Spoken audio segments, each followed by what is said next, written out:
نقدر نقول ان العلاج الطبيعي المفروض يبقى ستايل لايف في حياتنا. بالظبط. يعني مش مجرد دكتور بتروح له، لا ده انت لازم، ده منهج هنمشي عليه على طول. بالظبط. هو العلاج الطبيعي اصلا فكرته ان هو بيحسن كواليتي اوف لايف او بيحسن جودة الحياة، مش مجرد يعني احنا الفرق بيننا وبين الطب البشري او الجراحة، ان الجراحة بترجع الشيء لاصله زي ما قلنا كده في اول الحلقة، حد عنده كسر فانا تشريحيا الجراح بيرجعه، ولكن لا، انا كعلاج طبيعي بهدف ان انا ارجع الشيء لوظيفته.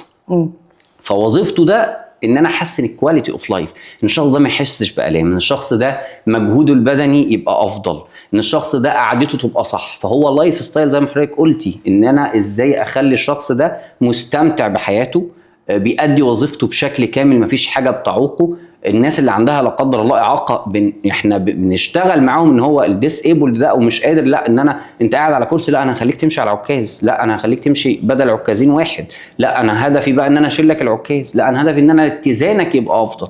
وده بينطبق على الناس العاديه او حتى الرياضيين، زي ما بعد العمليات اللي بيعملوها ان انت ازاي بقى بيبقى تلاقي لعيب كوره وعضلاته قويه جدا وماشي بعكازين بعد العمليه. هو كده علاج طبيعي لحد ما يصل في النهاية ان هو يرجع تاني يمارس رياضته بشكل كامل. كل ده مش هيحققه له الا العلاج الطبيعي. الجراحة حققت له بس ان هي، وطبعا مهم جدا، هي ترجع له الشيء لاصله.